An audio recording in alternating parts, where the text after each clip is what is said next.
pagtatagal, ibibigay ko kay Sister Willie Dematulak. Praise the Lord. Palakpakan natin ito, Panginoon. Praise God. Magandang gabi po sa inyong lahat sa pangalan po ng ating Panginoong Jesus.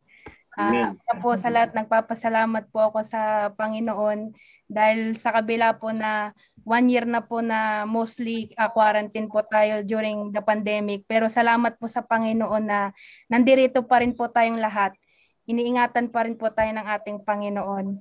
So, maraming salamat din po kay Brother Albert at Sister Cynthia sa pagkakataon po ito na i-share po ang word ng ating Panginoon by His grace and mercy.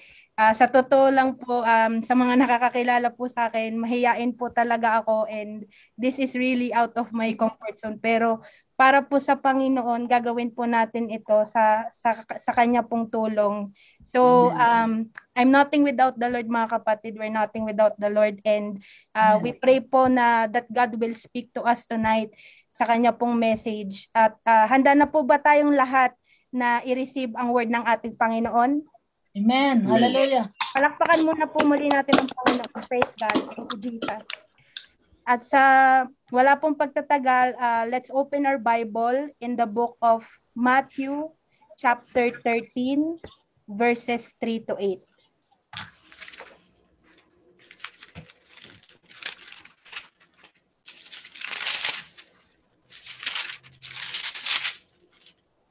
So, nandyan din po sa ating mga screen. Pero kung meron din po kayong Bible, you can also open your Bible.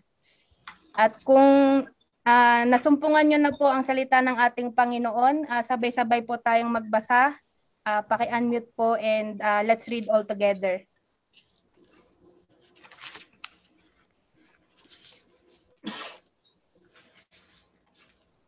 Okay po, ready?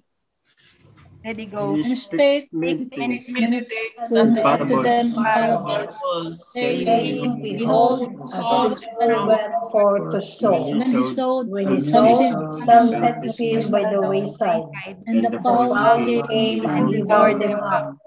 Some Some fell upon stony places where they had not much earth, and and forthwith they sprang up, because they had no no deepness of when earth. the sun was up, And when the sun they were they were scorched, scorched, and because they had no root, they withered away. Some some fell fell among thorns, and the thorns sprang up and choked them. But other fell good ground and brought forth fruit, some some 100-fold, some 60-fold, some 30-fold. Wow. Praise God po sa pagkabasa ng kanyang mga salita at hinihiling ko po si Brother Albert na pangunahan tayo sa opening prayer po for the Word of God. Panginoong Hesus, minsan pa aming anyayahan ang presensya mo. Buksan po ang aming puso. Puso ang tinitingnan mo sa amin at ang aming isip ay iyong tutuwirin. Ang aming tainga, iyong pagabuksan at kami ay i-preserve mo ang Daguhoy Family, Brother Christian Daguhoy, Sister Eva Charisma and Brother Jose, Sister Alma Aquino na sa New York at sa Binyan Laguna. Ang mga ito ay mga kaluluwa at palalaguin mo sila, ang Galing Family, ang Dimatulak Family, ang Padugdog Family, palalaguin mo.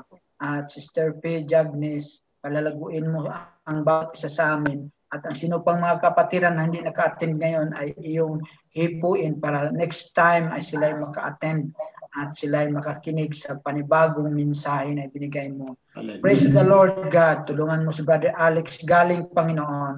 Siya po ay haligi ng pamilya. Ang bawat haligi ng pamilya, O Lord, tulungan mo po kami. At ang higit sa lahat, ang mga ngaral ngayon, Sister May Dimatulak. In Jesus' name we pray. Amen. Praise God. Thank you po, Brother Albert. At so mga kapatid, sa atin pong nabasang mga talata sa Matthew 13:3 to 8, we are all familiar this na ito po ay parable of the sower. So most of us have already heard this story. Pero to simplify po mga kapatid, to simplify these verses, the sower or the farmer has seeds. So meron po siyang mga binhi. Some fell on the wayside or dun po sa edge of the road. Pero ang nangyari po sa mga binhi ay it ended up being eaten by birds. While some fell on stony places, sa mga mababato po.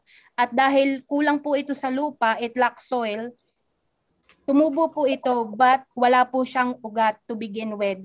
At nung dumating po ang tag-init na panahon, it just withered away dahil nga po sa init ng panahon.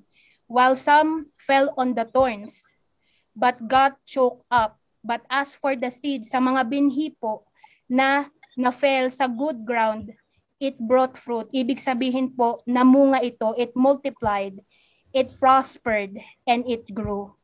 So kung a-analyze po natin mga kapatid ang parable na ito, makikita po natin that seeds are what bears fruit. Kapag po tayo ay nagtanim, meron din po tayong maaani. So for the seeds to grow, they must be planted po sa mabuting lupa, on a good soil. Without planting, there's no fruit to harvest. And without good ground, seeds starts to dry out and die. So ibig sabihin po mga kapatid, kapag po hindi maganda yung lupa, mamamatay lang po yung mga itinatanim na binhi. So sa English po, meron tayong popular expression na ang sinasabi po dito, bloom where you are planted. So sa Tagalog po, it is interpreted as mamunga ka kung saan ka tinanim, which in general means make the best of what you have when life throws lemons at you. So sa ibang salita po, ibig sabihin nito, just do your best even when life gets hard. Nevertheless, sa atin pong spiritual na pamumuhay, para po tayong mga kapatid na binhi, we are created and designed in the hands of God, waiting to bloom in due season.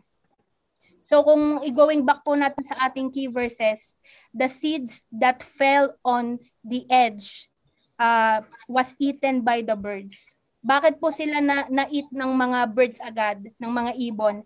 Because they were not planted properly. Nandun lang po sila sa dulo ng road. So ang isa pong binhi, without proper care, can easily affect its growth. At ang pangalawa po, masyado siyang visible sa mga bird, kaya po yung mga bird nakita agad at kinain ito. At ikatlo, dahil yung mga binhi po ay walang sense of direction. So hindi nila talaga alam kung saan sila pupunta.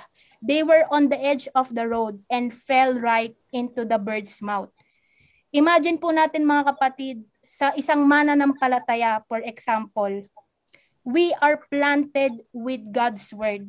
Kaya po tayo nandirito ngayon. Kaya po tayo may Bible study. Kaya po tayo nakikinig, nagbabasa ng ating Bible dahil binibigyan po tayo ng spiritual food or spiritual nourishment. Pero ang atin pong mga binhi that needs a proper sunlight, tulad po nung binhing nandun sa initan, kung tayo po ay magke-careless, kung hindi po natin iintindihin ang ating spiritual life, maapektuhan po ang ating paglago sa Panginoon. At unti-unti po na naapektuhan ang ating mga pamilya, ang mga taong nakapaligid sa atin dahil po nagkukulang na tayo sa ating Panginoon. At kaya po dahil dito nagiging madali tayong target para po sa enemy. Kumbaga po nabubulsay tayo ng enemy dahil wala po tayong nagiging sense of direction dahil po masyado tayong distracted sa iba't ibang mga bagay. Sabi nga po, the enemy will always find ways to discourage us, to deceive us para po tayo dayain and destroy our faith. Gusto po ng kaaway na ma-destroy yung ating pananampalataya. But the more we have to go deeper with God. Praise God. So, ito po yung isang short story tungkol po sa isang pusa at isang ibon. So, isang araw po, yung pusa po ay kumakain ng kanyang paboritong pagkain, which is the fish. Yung pong isda, kumakain yung pusa. And kumakain po siya ng fish every day. Pero dahil araw-araw na po siyang kumakain lagi ng isda, medyo nananawa na po siya sa kanyang kinakain. And naisip po ng pusa na ayaw ko na ng isda, gusto ko naman ng iba.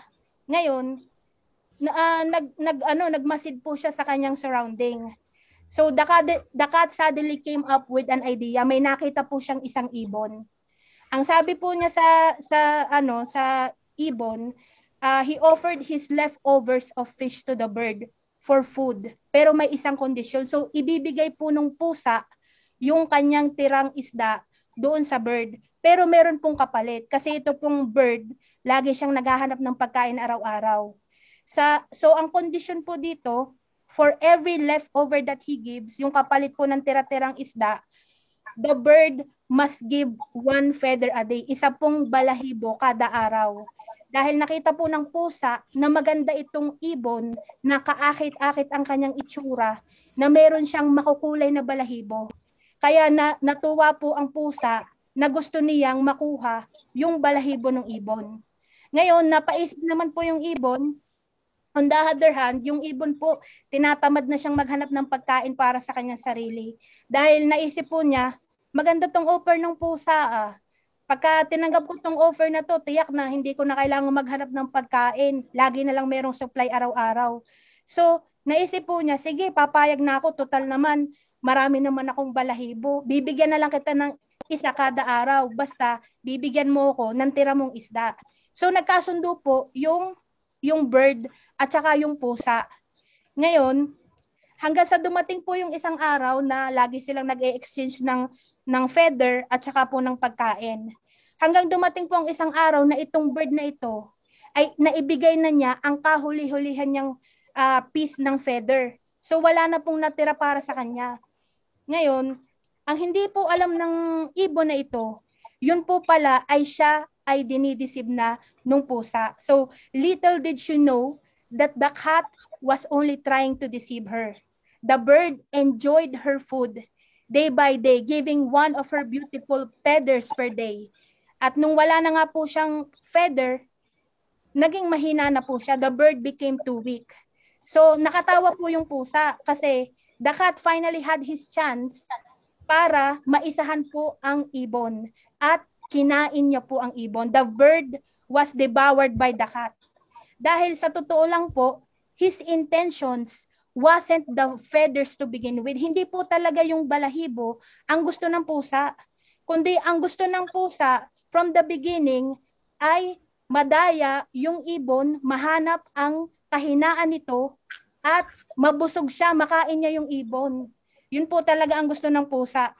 So the cat was so tired of eating fish that he wanted something different, which is the bird. So sa example po natin sa istoryang ito, makikita po natin na dinisib ng pusa yung ibon. So ano po bang point ng istoryang ito? So in this example, mga kapatid, we are like the bird and the cat is interpreted as the enemy. Satan's ultimate goal is to deceive believers by figuring out their weaknesses and later on deceiving them. Kailangan po mga kapatid na maging careful tayo na hindi tayo ma-fall sa trap ng enemy.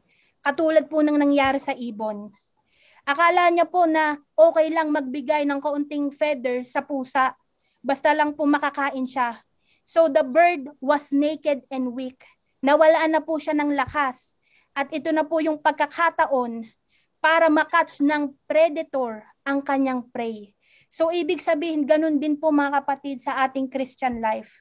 We are like the bird and the food or the leftovers, yung tira-tira pong isda, ay tulad ng isang kasalanan na lagi po tayong tinetempt, lagi po tayong inaakit, lagi po tayong ini-indulge na matis natin at ma-enjoy for pleasure.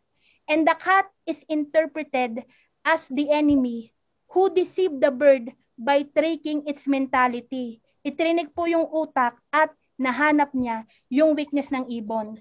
So, ganun din po tayong mga kapatid na parang iniisip natin na konti lang naman tong kasalanan na to. Okay lang naman siguro to. Pero hindi natin napapansin mga kapatid na yung pakaunti-kaunti nating pagkakasala ay nagiging malaki over the time. So, ibig sabihin mga kapatid, katulad dito ng ibon, the feathers means losing strength.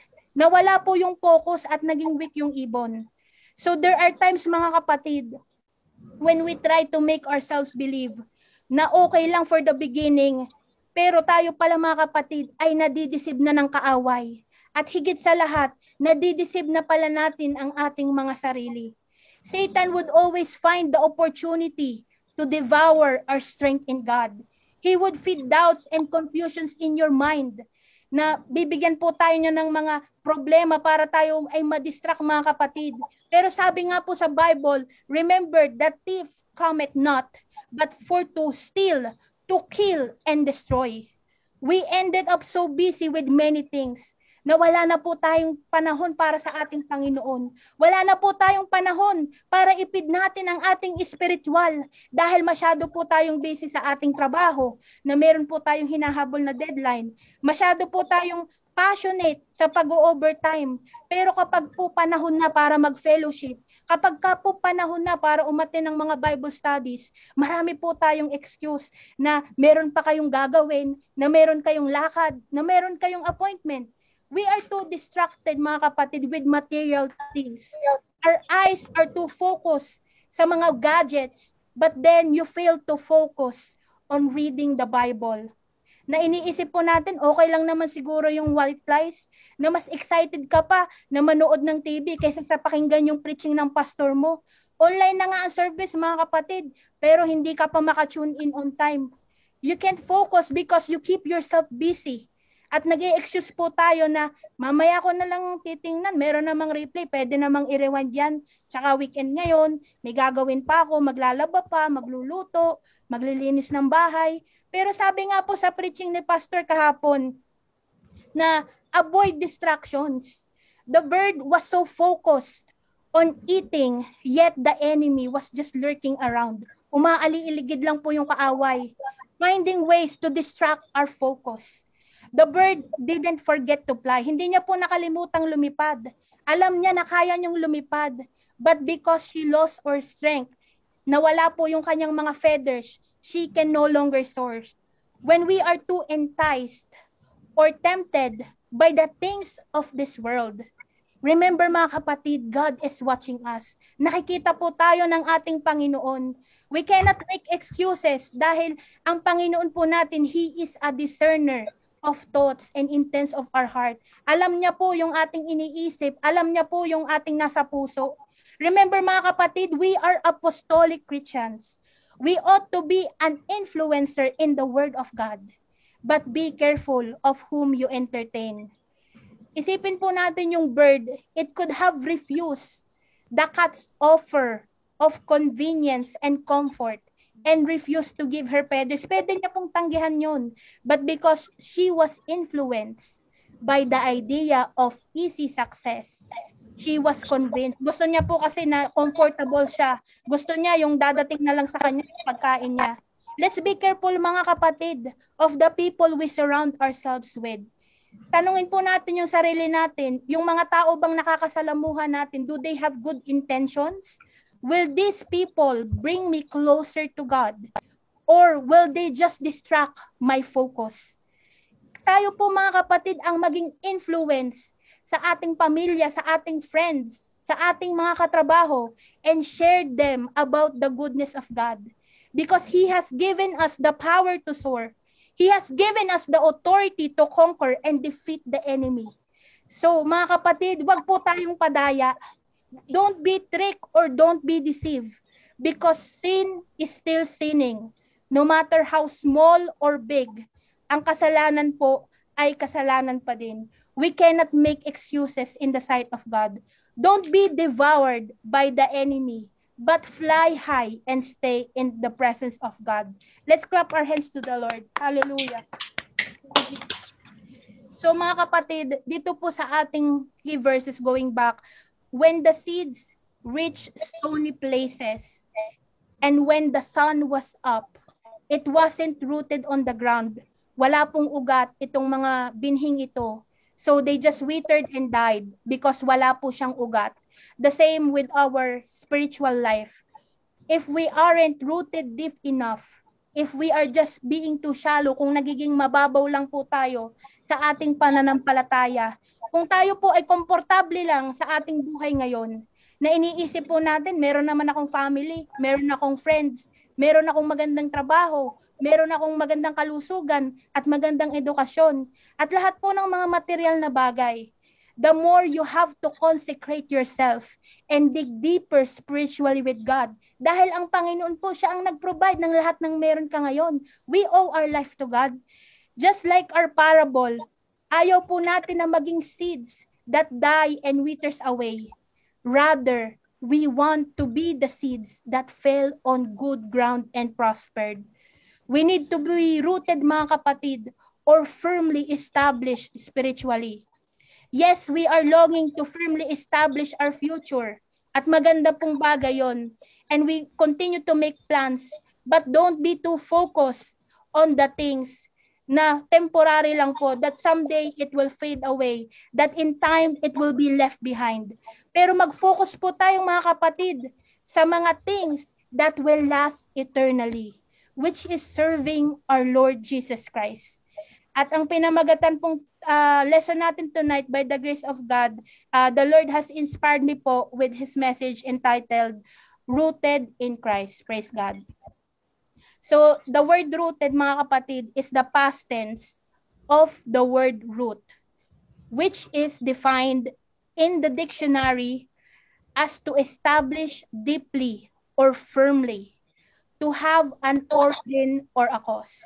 For example po, ang ating family, ang ating pinagmulan, most of us po are from the Philippines. So, ang nationality po natin, Filipino, meron po tayong background sa language. So, ibig sabihin, ang ating pong roots, it traces back of being a Filipino. So, example po yun ng roots. Sa terms naman po ng root refers to the part of the word that forms stem. They are called word stems. At sa gardening naman po, roots are essential parts of the plant that attaches to the ground and carries water to bring nourishment to the rest of the plant by its branches. So number 1, para po maging rooted in Christ tayo, being rooted in Christ starts with our salvation. So in 2 Colossians chapter 2 verses 6 to 7, kung sino po ang makakita, pakibasa na lang po.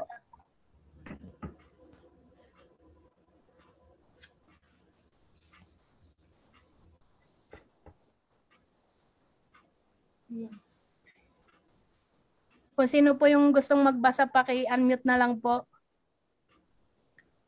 As ye have therefore received Christ Jesus the Lord, so walk ye in Him, rooted and build up in Him, and established in the faith, as ye have been taught, abounding with thanksgiving.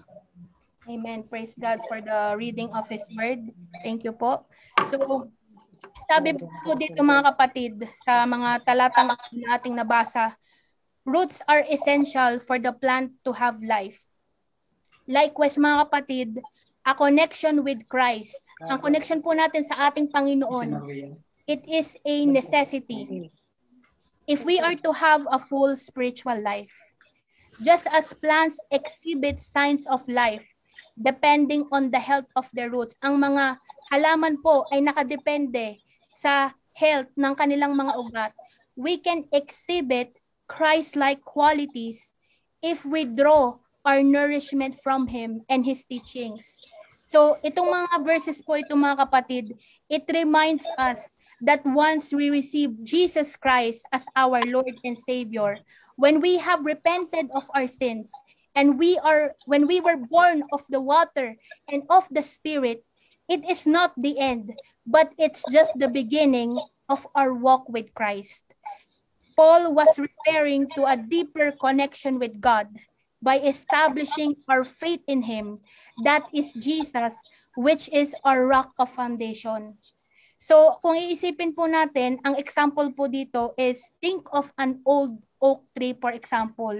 So ang isa pong matandang puno, when the wind starts to blow their way, the oak tree remains strong and standing, not affected by the wind. So mga kapatid, ang atin pong pananampalataya sa Panginoon ay dapat maging katulad ng isang oak tree. When troubles or problems come our way, remain strong and standing, not because of your strength or your ability, but because our roots is in Jesus. Na hindi po tayo magiging easily shaken or discouraged by the things that are happening around us. Being thankful to the Lord in all things, we have the assurance from God that all things work together for good. Therefore, abide in Christ, abide in His Word, and abide in His love. Dahil tandaan po natin ng ating salvation, He bought us with His precious blood. And so, the more we have to walk in the ways of God by getting deeper into His marvelous presence. Katulad po ng mga halaman, they have the desire for spiritual nourishment. Kailangan po tayong magka-desire for spiritual nourishment. We need to pray more, read the Bible more, and get into the Word of God. Kung tayo mga kapatid ay nagiging on time, masyado tayong punctual sa pagpasok natin sa trabaho, tapos nagagawa pa po natin yung mga gawaing bahay, may mga ginagawa pa po tayong errands na kailangan nating tapusin, the more we have to work out our own salvation. Amen? When we accepted Jesus, it was out of our free will. We chose to choose Jesus. Thank God for the people that are still passionate, who are still committed to the work for the kingdom. Na sila po mga kapatid ay eager to hear and listen, to obey God's word. Na kaya po tayo mga kapatid nandito because we are still passionate, because we are still committed, and we are still eager to obey the word of God. Amen? He has given us the free will to decide, but thank God for giving us a humble spirit to accept Him. If you are working out your future of what's going to happen next, think again. Your salvation matters, mga kapatid. Your husband or your wife or your parents cannot do it for you. They cannot force you. You have to submit and stay deeply rooted, giving praises and shouts of thanksgiving for everything that God has done in your life. Dahil most of the time, mga kapatid, we are too busy. Lagi tayong nag-aalala kung anong mangyayari sa hinaharap, kung ano pang what is yet to come in this life, na madalas po natin nakakalimutan to prepare spiritually. Yet we don't be like the plants that wither and die because lack of nourishment. Mga kapatid, ang atin pong buhay ay galing sa ating Panginoon. Kaya wag po nating alisin yung ating ilaw, yung ating liwanag. Wag po tayong mawala ng perception o ng vision. Mag-focus lang po tayo sa ating Panginoon. Be filled with the Spirit and strengthen your connection with our Creator. Dahil mga kapatid, ang consequences po ng being disconnected, it just means that we become more susceptible to being dragged into negativity without an anchor. Nahihirapan po tayo if there are problems, if there are trials, if we are being shaken dahil hindi pa po tayo masyadong malalim. So kailangan po tayo na mas maging malalim pa sa ating Panginoon. Not being rooted means we can easily be swayed by the flow of others' perception. Madali po tayong maniwala sa opinion ng iba, sa kanila pong pag-iisip. There is lack of wisdom and easily discouraged. But the worst part is being cut down and thrown in the fire. Yun po yung pinakadelikado, na maging makat down tayo at maitapon sa apoy.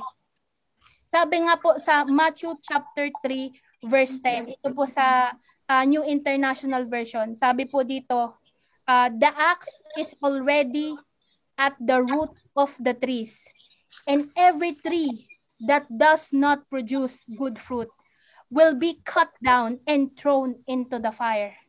So ito pong verse na ito mga kapatid, isa po itong warning sa atin na kailangan nating maging mabungahin, maging fruitful po tayo. in doing things for the kingdom of God. Because failing to do so can result in being cut down and thrown in the fire.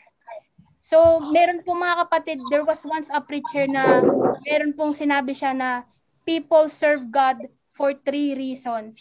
So, ito po yung 3 reasons of why people serve God. So, i-share ko lang po yung screen.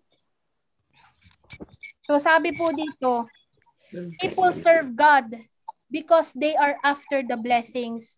So, ang una pong rason na kaya sila naglilingkod sa Panginoon ay dahil inaasam po nila yung mga pagpapala, yung mga good health, yung mga financial, yung mga material, at hindi naman po masama yun. So, but meron pa rin pong pangalawa na people, they serve God. Kaya po sila naglilingkod kasi natatakot po sila na mapupunta sa impyerno. At syempre, tayo naman pong lahat ayaw nating mapapunta sa impyerno. We all want to be with Jesus in heaven. Amen? So yung pangatlo po na klase ng mananampalataya, people serve God because they love Him with all their hearts, soul, mind, and strength.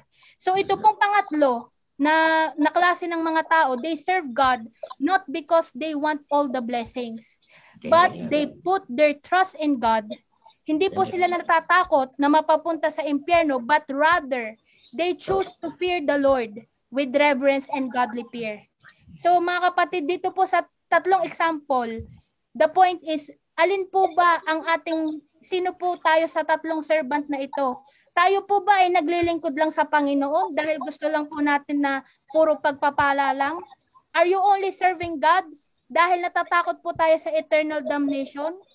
Or are you serving God dahil mahal po natin ang ating Panginoon? That we want to praise and worship Him in spirit and in truth? Kamusta mga kapatid ang iyong salvation today? Kamusta tayo mga kapatid? Are we still rooted sa ating Panginoon? Palakpakan po natin ang ating Panginoon. Praise God. Hallelujah, Jesus. Praise God. So, number 2 po. Spiritual roots means spiritual growth. So, pakibasa po kung sinong makasumpong ng John chapter 15, verse 5.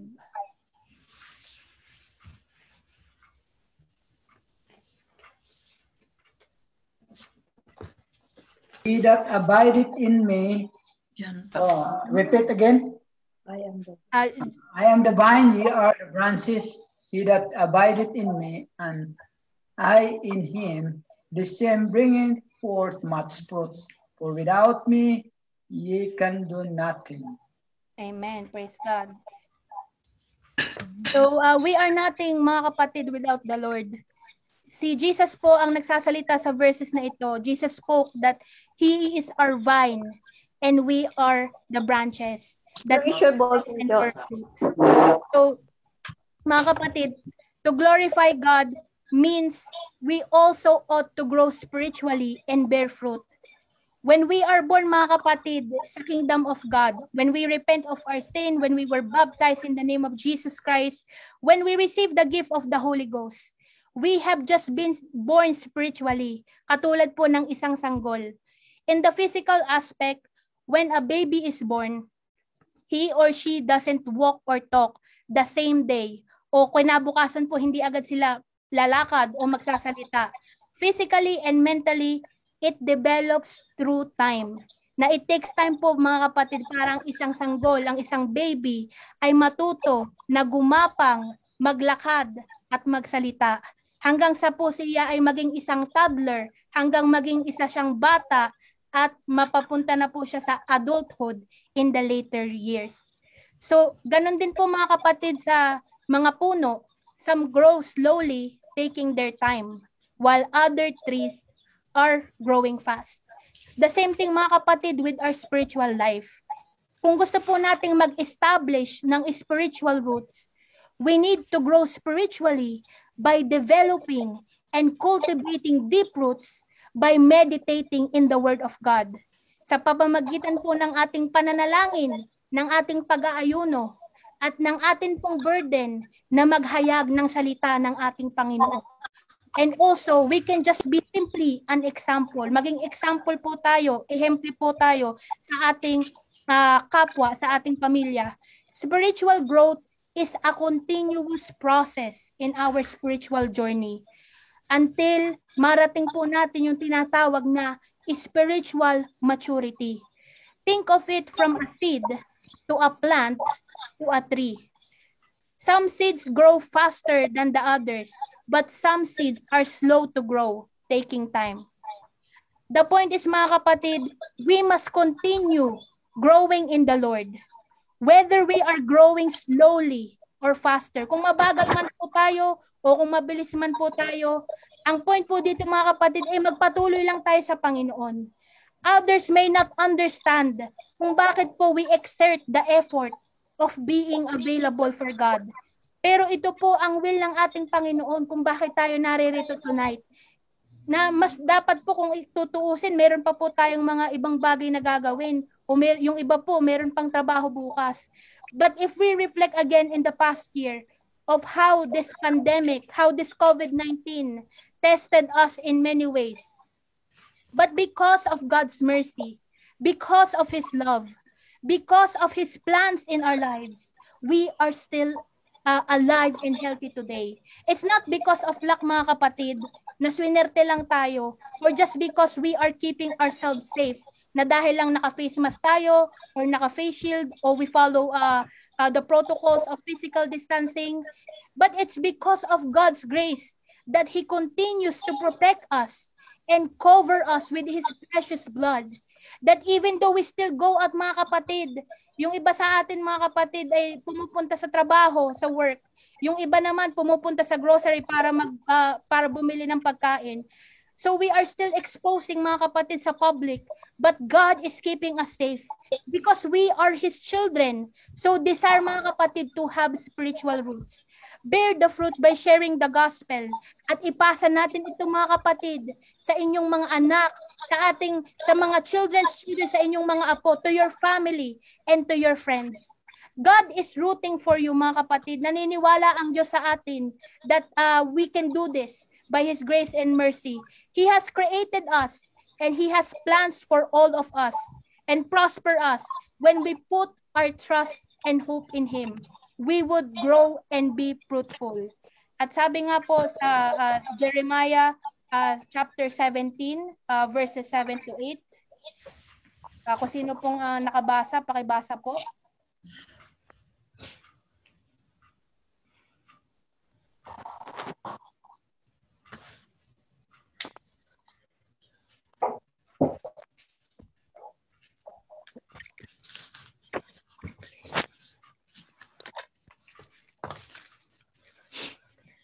Blessed is the man that trusted in the Lord, in whose hope the Lord is. For he shall be a tree planted by the waters, and that spreadeth out her roots by the river, and shall not see when heat cometh, but her leaf shall be green, and shall not be careful in the year of drought, neither shall cease from yielding fruit. Praise God. Thank you po, Sister Melinda, for reading the word. So, mga kapatid, sa binasa po nating verse, this is a beautiful promise from the Lord that if we trust God, we are like trees whose roots tap into underground channels of water during the dry seasons, na kahit po tagtuyot na, even though there are hard times, our roots are still overflowing and fruitful. Na kahit po meron pang mga drought, we have the hope of abundance of yielding fruit. At sinasabi din po in Psalms chapter 1 verse 3, it's a backup verse po, and he shall be like a tree planted by the rivers of water that bringeth forth his fruit in his season. His leaves also shall not wither, and whatsoever he doeth shall prosper. When we continue, mga kapatid, to grow in Christ, we are like a tree planted by the rivers of water. We prosper because God blesses us in everything that we do. Praise God. At number 3, we are rooted in building a godly foundation. Sister Fina, can you please read 1 Corinthians chapter 3 verses 8 to 11?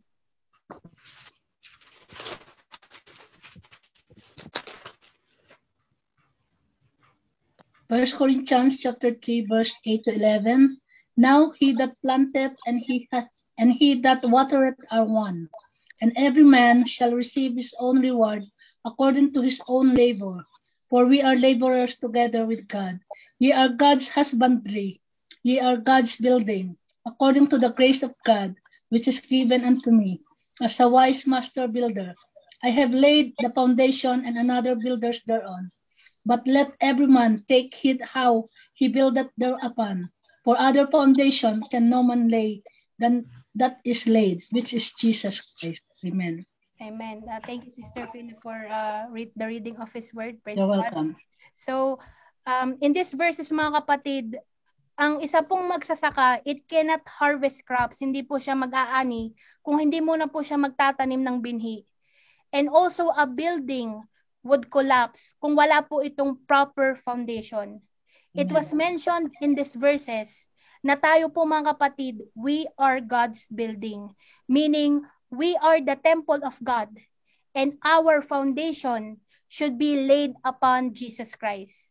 Amen. Dahil God will reward us mga kapatid according to our own labor by being an instrument or a vessel or being willing to be used by God. He rewards those who are obedient servants. Our works on this earth, mga kapatid, it may go unnoticed na hindi tayo nabibigyan ng sapat na recognition o sapat na attention kapag may mabuti tayong nagagawa. But as long, mga kapatid, nag-unawa po natin ito para sa ating Panginoon, there will be great rewards in heaven stored for you. Remember, mga kapatid, God is an all-knowing God. He knows your desire. He knows what you do for His kingdom. So whenever, mga kapatid, you spend time attending Bible studies, kapag po tayo ay nananalangin, nagbabasa ng ating Bible, when we attend prayer meetings or join fasting and attend church, God is looking at you. When we invest, mga kapatid, in doing things for the kingdom, we nourish our spirit. We strengthen and encourage one another. It's far more precious to be surrounded in the presence of God and having a godly foundation rather than the distractions this world can offer. Yung mga recognitions, mga kapatid, o yung mga achievements sa mundong ito, these are just temporary. But when you build a foundation with Christ, we have this seal, mga kapatid, that we are the children of the King of Kings. Praise God. And in 2 Timothy chapter 2, verse 19, Sister Cynthia, can you please read?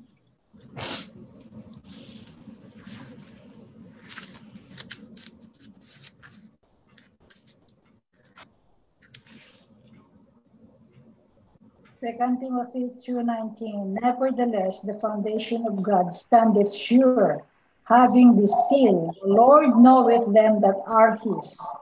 And let everyone that nameth the name of Christ depart from iniquity. Amen. Thank you, Sister Cynthia. Praise God for the reading of His Word. So, in this verse, mga kapatid, it's a confirmation that we are the church of the living God. The foundation that the church is built upon is the rock, which is Jesus. When we have a strong foundation in Christ, mga kapatid, kung ang pundasyon natin ay ang ating Panginoon, even when things get rough and tough, meron po tayong assurance that we have Jesus and we belong to Him. Praise God. And so, i-share ko lang po itong picture ng isang puno. So, let me just share the screen again. Ito po. So, kung makikita po natin, meron po siyang mga roots at meron pong isang malaking puno. So, just look at this tree, for example, brethren. It's still standing, mga kapatid. It's still standing strong. Even though, kung mapapansin po natin, merong mga malalakas na alon, merong mga malalakas na hangin, at mga malalakas na bagyo. Do you think the tree remains standing because it's big and tall? So sa tingin po pa natin na itong punong ito ay nakatayo pa rin dahil malaki siya at matangkad siya? So hindi po, mga kapatid. The tree remains strong because the roots are deeply connected to the foundation. Dahil po itong ugat ay nakakonekta sa pundasyon. So the storms of this life, mga kapatid, may come and try to wash us off the rock. But when we are built on a solid rock that cannot be moved, katulad din po tayo mga kapatid ng punong ito, strong and steadfast, matatag po. The same thing with our walk with Christ. We must be deeply connected in our personal relationship with Jesus. That even though there are storms in this life, may mga problema po tayo, may mga challenges po tayo, may mga pinagdadaanan po tayo, Jesus will help us grow in His Word, in His truth, and in His love. Without the foundation of the roots, ano po sa tingin nyo ang mangyayari sa punong ito? Una, it will fall and collapse. Matutumba po ito. Pangalawa, it will be devoured by the storm. Lalamunin po ito ng bagyo at mamamatay na lang. So, ang bottom line po mga kapatid, ang ating pundasyon ay ang ating Panginoon. When storms come and go, don't be afraid because God is with us. The enemy try and shake our faith and throw negativity that will try to discourage us. But if we remain in Christ, mga kapatid, we have the seal and the foundation. Praise God. And so number 4, we are rooted to receive eternal rewards. So sabi po sa Matthew chapter 6 verse 6, Brother Willie, can you please read?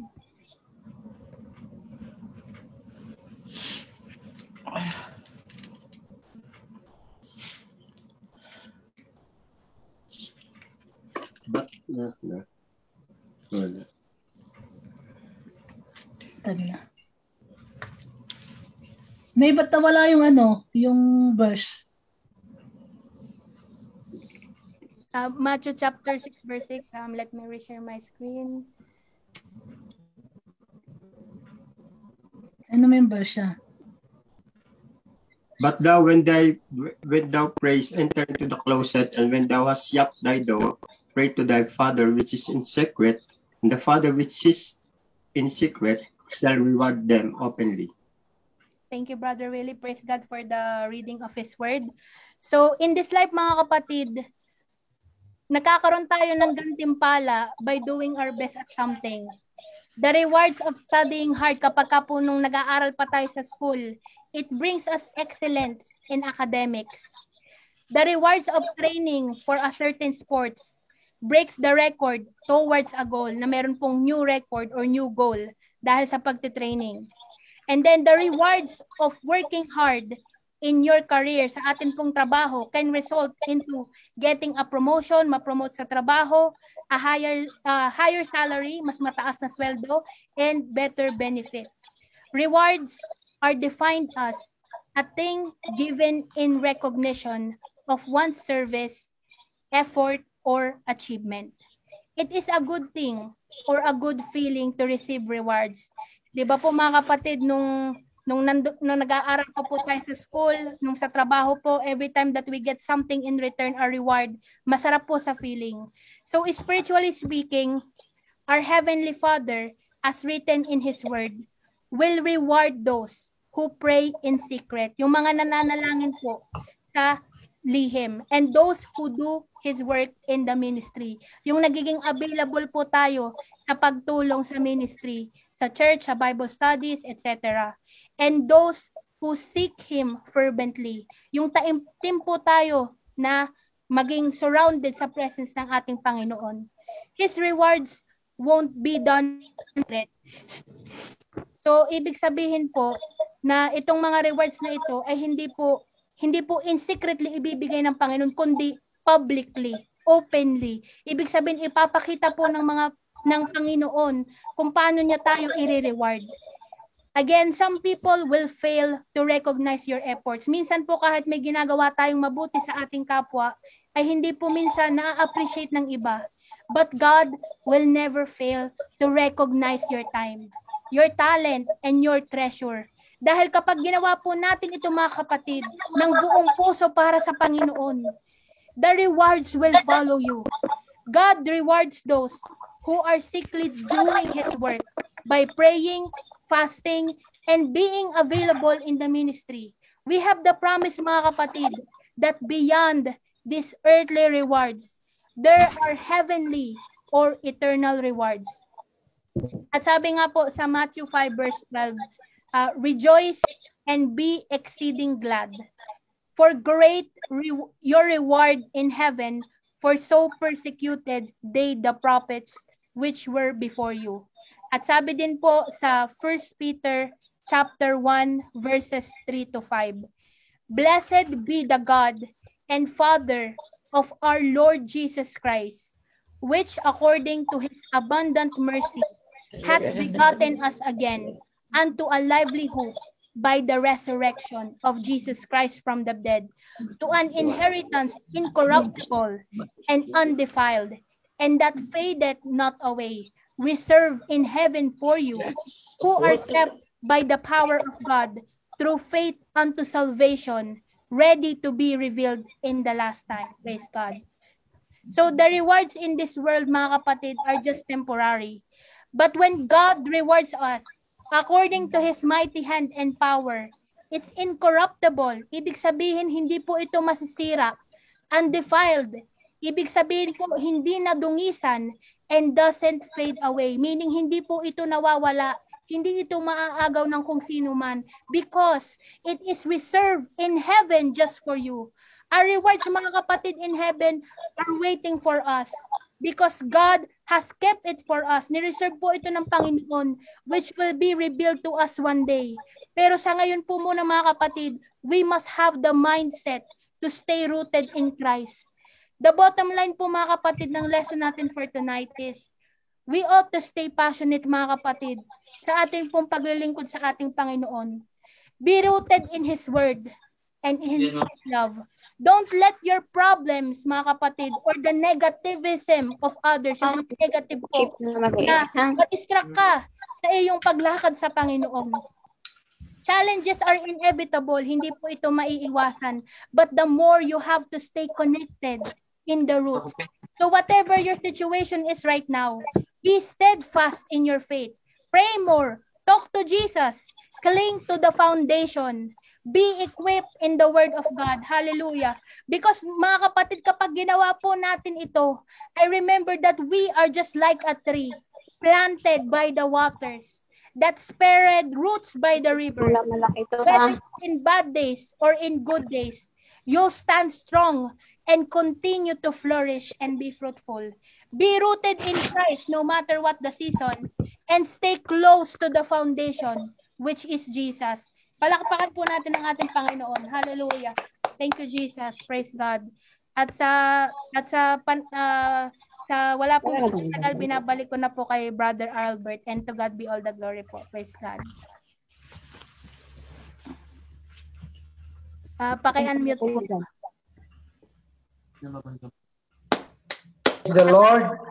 Thank you, Sister May. What a wonderful message tonight. Oh, hallelujah.